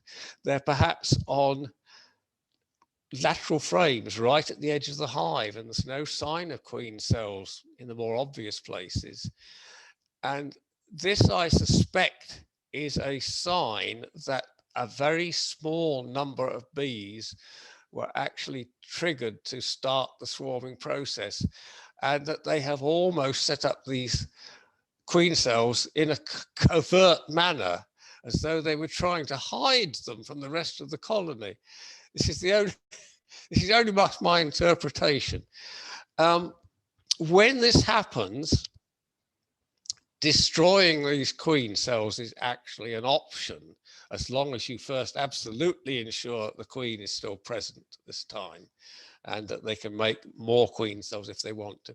And we have found that this does delay the swarming process for, not probably for the whole season, but perhaps for a month or something like that before they will perhaps have another go at it. But it is something to be careful of. But your preemptive swarm control does weaken the triggers for swarming, and I think this is part of the process. So that's definitely too late to make an artificial swarm, but you do have to find where this swarm came from, and you have to investigate the hives. And what we normally do is we know roughly how big our colonies are. We'll just go along and lift the roof and lift the cover board, and if the top super is full of bees still, it's not that colony. However, if the If the top soup has very few bees in it, you know exactly which colony it was, and you have to then to investigate further. But I'm not dealing with what you do when the colony has swarmed. That's all in the booklet. It's much simpler. There's some simple methods of dealing with it, and don't really need a lot of explanation. So the golden rule with swarming is always to investigate first and act afterwards. So the first priority is to determine what stage in swarming has been reached. If you've had your BBKA news this week, you will find that the central part of that is actually the other booklet that I described. I've got queen cells in my hive. What shall I do? It is that produced complete in the middle of that. So you don't need me to tell you about this. The booklet itself contains 12 steps. What you need to inspect the colony to find what stage it's in, exactly what stage it's in. And then the second part, it tells you what to look for to make this diagnosis, and then it tells you what treatment should be applied to have the best hope of a favourable outcome. And when a colony has set up to produce queen cells, the evidence of what stage it's in is there on the combs for up to 3 weeks, and you just have to know how to read it. You do absolutely nothing until you know what's going on. It's only then that you can decide an appropriate method of swarm control. So you want to determine that the colony has not swarmed. You already have got a clue from here. There are no missing bees. The colony is the size you expect. But there are possibilities. I've explained there is one possibility where you can be fooled by this one. So the evidence in order of reliability is you can see the queen. You know it hasn't swarmed. You can see recently laid eggs standing up, as in the picture here. As I say, no missing bees. And the maturity of the queen cells and the recent weather is part of the evidence. You can have the situation where you look in a hive and you can see standing up eggs and it's in the afternoon. Perhaps you're looking at 4 o'clock in the afternoon and you see standing up eggs there and you think, oh, well, this colony hasn't swarmed. But it could easily have swarmed at 2 o'clock that day and you would not know the difference. So you have to be careful. Early in the day, that sort of evidence is pretty well cast iron, but later in the day, you have to think a little bit further about it. So, okay, you've determined that the colony has not swarmed. And if swarming is to be avoided, the only option is to make an artificial swarm. And how urgent is this manipulation? You need to look at the maturity of the queen cells. Are they all unsealed as yet? Are they a mixture of sealed and unsealed? Or are they all sealed? If they're all sealed and the queen is still there, then you're already riding your luck, to be honest. And I say the time of the day and the weather conditions are urgent. We actually had to deal with somebody else's colony where the swarming had actually been delayed by weather to the point where virgin queens were trying to cut their way out of their cells and being prevented from doing so until the prime swarm has departed. But the moment the prime swarm had departed, these queens started to pop out left, right, and centre. But it's urgent. You mustn't prevaricate at this point. Right, as I've said, the standard method separates the flying bees and the queen from the brood in queen cells. And this is what's described in most beekeeping books as the Pagden method. this is not the correct name for it. No, it's somehow got this name. It's not the correct name for it. Doesn't have a proper name. And there are minor variations. And does this method work? Most books gloss over the outcome, and so I must have to say is some lecturers on the subject and give the impression that there's no problem. It's assumed that it works well. And if you've read your Yates's beekeeping study notes, he claims that it's virtually 100% reliable. This is the Pagden method, shown as it would normally be shown horizontally. And here you have the colony, and it's got queen cells. So you take the whole of the brood area, you find the queen. Sorry, on the old hive stand, you put a new box with comb in it, preferably drawn comb, but it can be a foundation or mixture, right? And you put the queen in there, and then the whole of this part here, the queen cells and all the brood moves to a new position. And of course, the flying bees fly back here, right? That is the Pagden method. So the artificial swarm's in the original hive position and is supposed to think it is swarmed. That's what they tell you, because it's just got the queen and the flying bees. It's supposed to think it's swarmed. Well, it doesn't.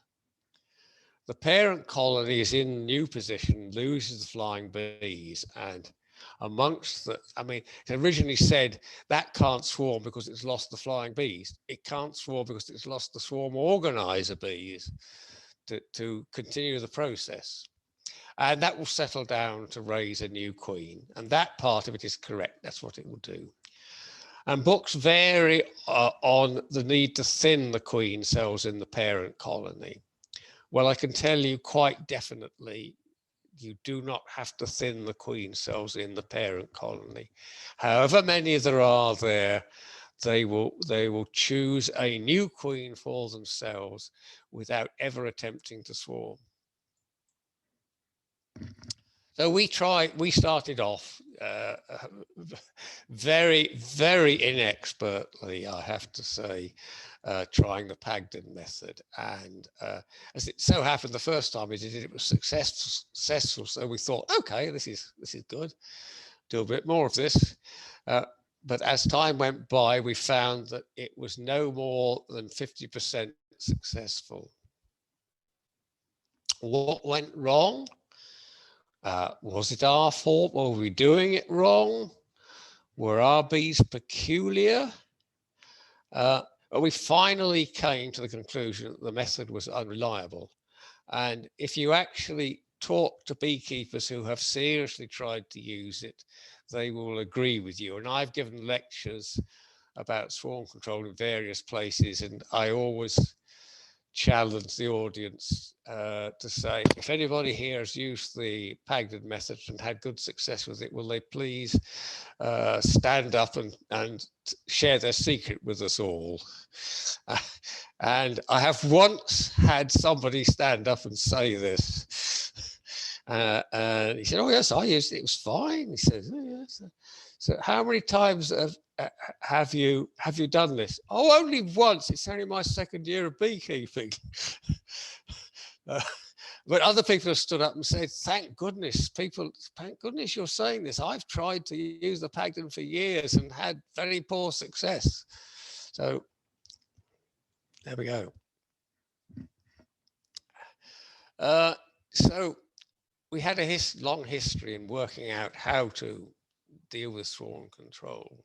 As I say, we started out using Pagden as shown in the diagram. Then by accident, somebody gave us a rather old copy of Snellgrove's book on swarming. And I quite like woodwork, so I made some of his Snellgrove boards. If you read the book, it was actually designed as a method of preemptive swarm control, of splitting colonies and then being able to control where the bees are in between the two halves. And used like this, it works brilliantly, right? It's an excellent method of preemptive swarm control and saves having extra hive stands and other equipment. Snelgrove also used his board when he found queen cells in his hive, and he did an artificial swarm, which was the Pagden method, but just done vertically. We followed suit, but immediately realized that you've just got the same result as though it was done horizontally, and the use of the board in no way affects the outcome of this method of artificial swarming.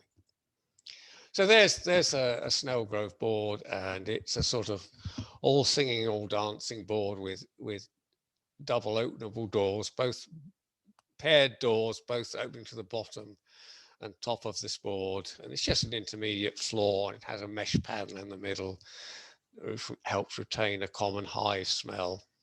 And you can fiddle with these doors to adjust where the bees go, because once you've accustomed bees to fly through this door, you can close it, open the door underneath and open the door on this side, and the bees will fly from here, but then will return here and siphon off into the bottom colony.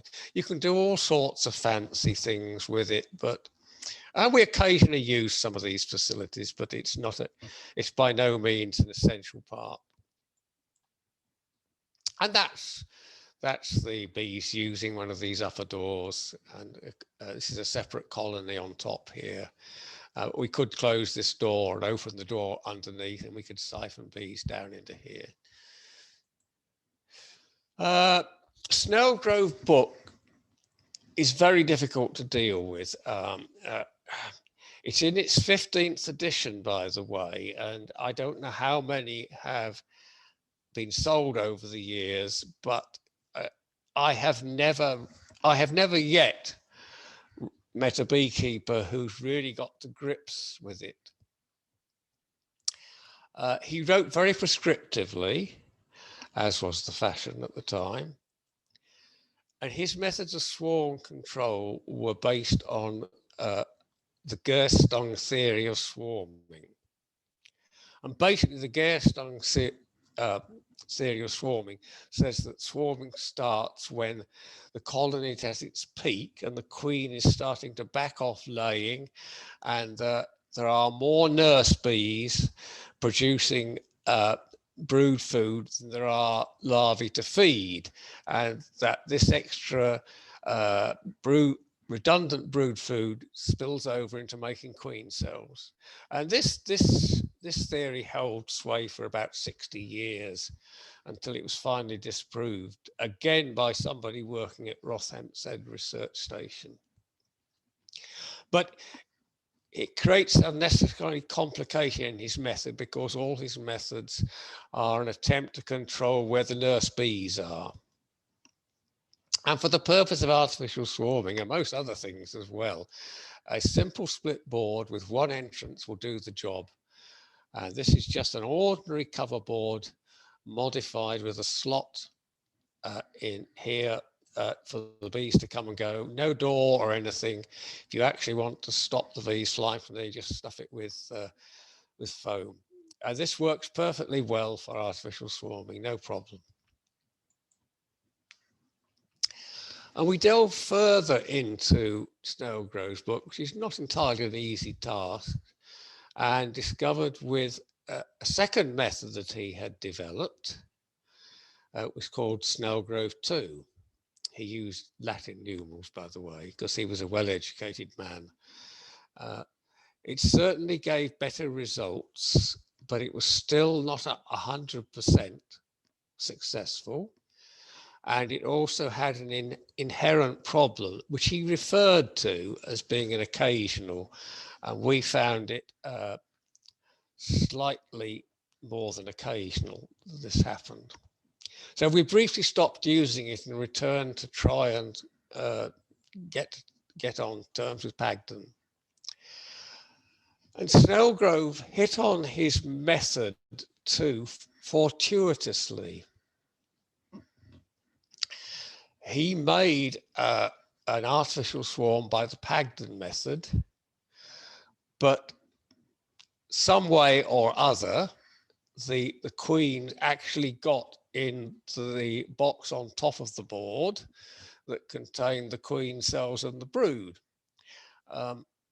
Quite how she got there, the story is that these queens managed to squeeze through the queen excluder to get there, and that may or not be the actual truth. He might just have made a more basic mistake. I don't know. It doesn't matter.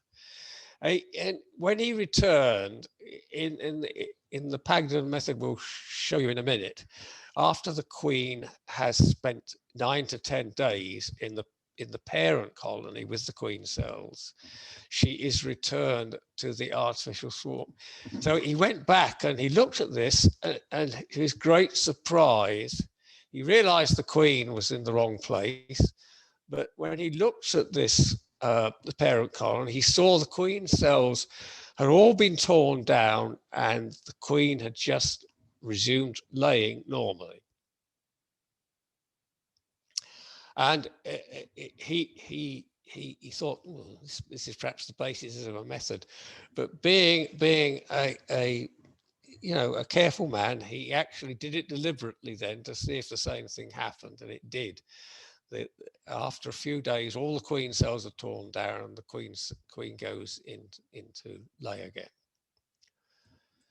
So this is what he did. This is done on a split board as he did it. And here you have your colony set up to swarm. It's got a couple of supers on it, and here are the swarm cells. So the whole of this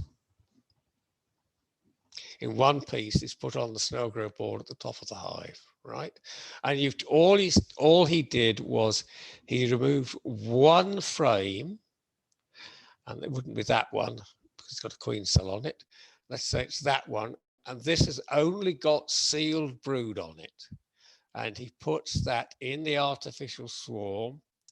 And the idea behind this is that with brood to care for, these bees will not jump ship. They will not abscond, right?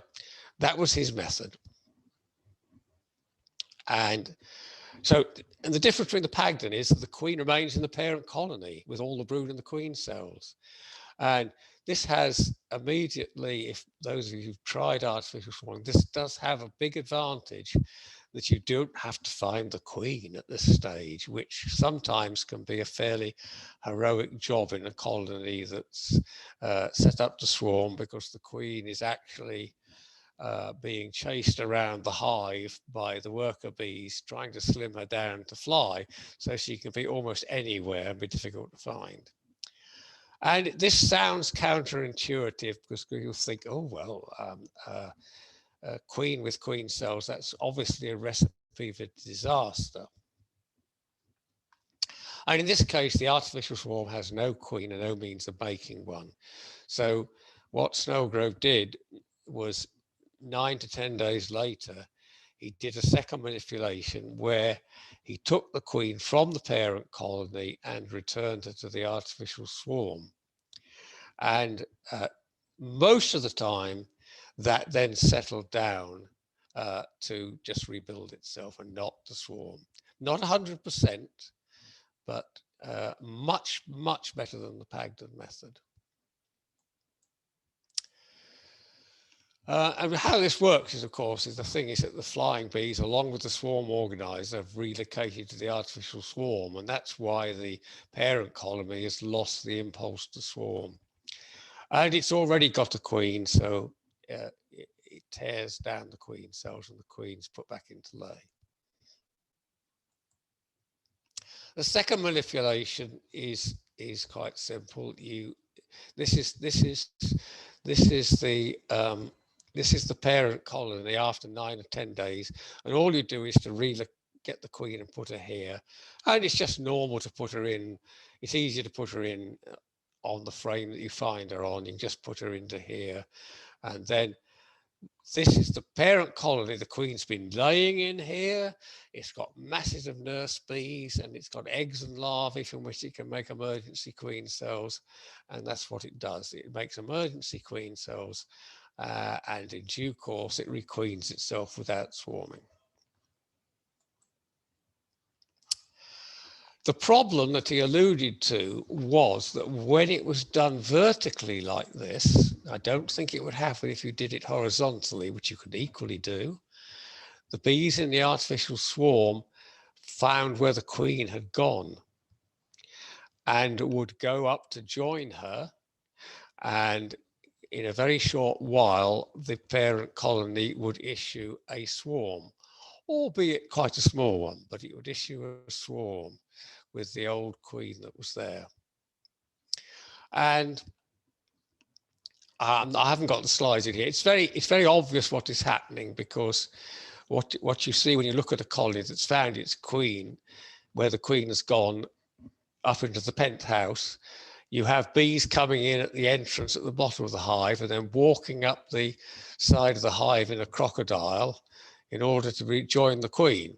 And it's very obvious, and it's quite easy to deal with, because you could just lift the parent colony off its stand, off the top of the hive, and put it somewhere else in the apiary, and then they lose contact with her. But logistically, it presents all sorts of problems. And if you have out apiaries, you would probably miss this event anyway. So it was not a satisfactory outcome. And we've always done this throughout our beekeeping, because we had a lot of hives we could experiment with. So we occasionally have these what if ideas. What would happen? So we thought, what would happen if you gave the artificial swarm some brood from which it could make emergency queen cells? And an emergency swarm with no queen and no means of making queen cells, in human terms, was pretty hopeless and helpless. It's got nowhere to go. It's got no escape route. And the idea was that if we gave it a potential escape route, would this stop them looking for the queen? And yes, it did. But it solved that problem, and it solved a much greater problem, which I will now describe to you. So this is it done different. The only thing different here between what you have just seen is that we normally give it 2 frames. The artificial swarm is given 2 frames, and these 2 frames deliberately have larvae. Instead of being all sealed brood, they contain larvae and eggs from which this can make emergency queen cells. Other than that, it's exactly the same. It's just a small difference, right? And then you come to the second manipulation a few days later, and you then put the queen back in here, and up here where she's been laying, they will make emergency queen cells and requeen them. So, but you have to remove from these artificial swarm, you have to remove these emergency queen cells before the queen goes back. And there's discussion in the booklet about what you can do with these emergency queen cells. They are usually made under quite favorable conditions and are perfectly good queen cells, going to produce fully developed queens. And instead of allowing this to make queen cells for itself, we will put these 2 frames back in here to requeen this colony, which then requeens 10 days earlier. But you have to use your judgment as to whether the queen cells are in good nick and fully formed. You don't have to do this vertically, of course. It can be done horizontally with a new hive stand. This is it, exactly the same thing shown again. This was the bit that was on top of the snail growth board. It's on a separate hive stand. And of course, now the bees in here have very little chance of finding where the queen's gone, because it's somewhere else in the apiary. It has to be 3 feet or more, and it doesn't really matter critically where it is.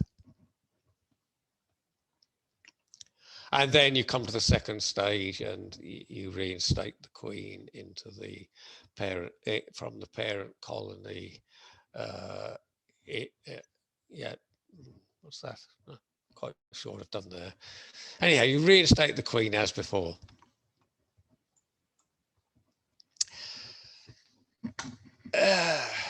So how does all this work? The artificial swarm has now been given the means of making emergency queen cells, and this completely prevents them from looking for the queen, and they of course make emergency queen cells, and after 10 days, as I've said, you remove them or use them depending on your judgment, and the queen is returned to the artificial swarm as before. And the artificial swarm, which would at day 9 or 10 would have already realized that it had emergency queen cells, and that these queens were coming fairly close to maturity, because on day 9 or 10, they were starting from a larva. They could be on day 13 or 14 of their development, and would therefore be starting to move in their cells, and those cells would start to be investigated by the bees. Their sudden removal and suddenly find they got a laying queen doesn't seem to faze them at all. They seem to accept this miracle happening quite happily, and the queen just goes back into lay there. And the artificial swarm then resumes normal activity and makes no attempt to swarm.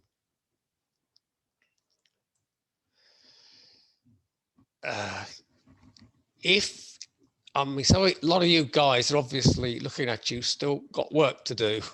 They're not retirees like the likes of us. So you can't always necessarily meet the required dates. So, and the weather may also intervene. If you miss the date, it's not the end of the world. And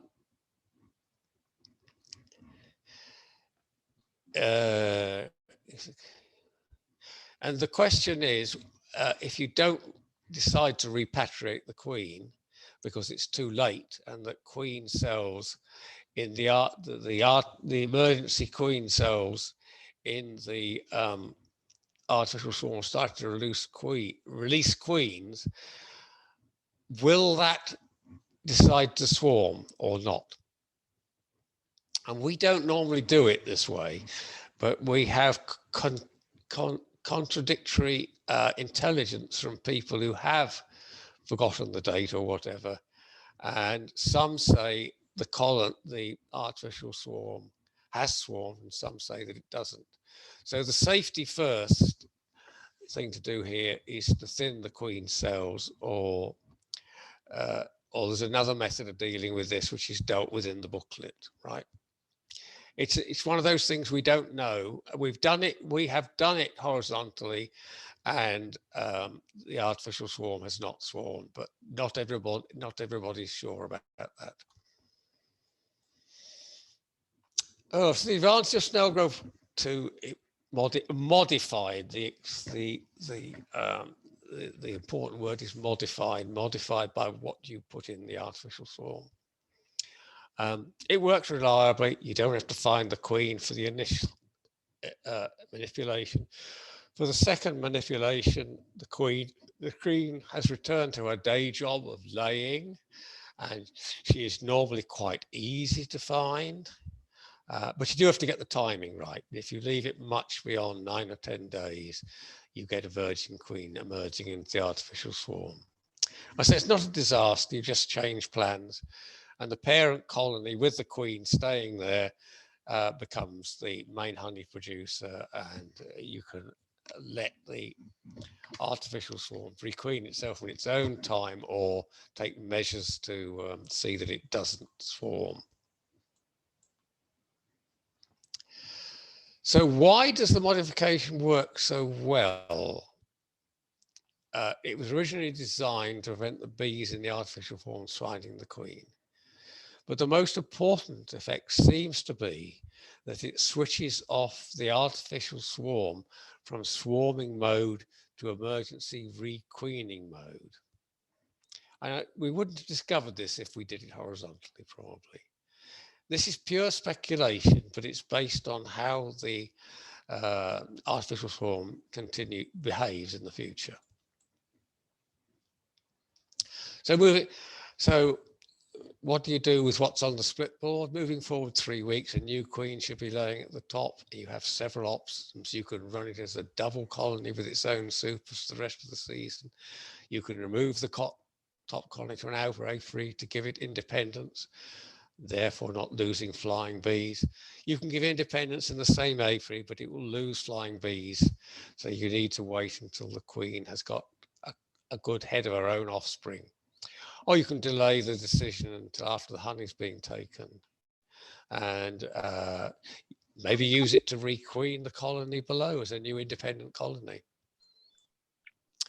So this is another picture of this, the sort of thing you can get, and we haven't had any quite as extreme as this, but it is one of the snags of making them independent colonies and getting this sort of tower block. But the pain of this is slightly reduced by the amount of honey you get. There is a problem because, as I said at the beginning, good preemptive swarm control can actually create the problem of late swarming. And you succeed in keeping a large colony through May and most of June, and then in late June or early July, just before the main flow starts, the colony starts queen cells. This is very frustrating.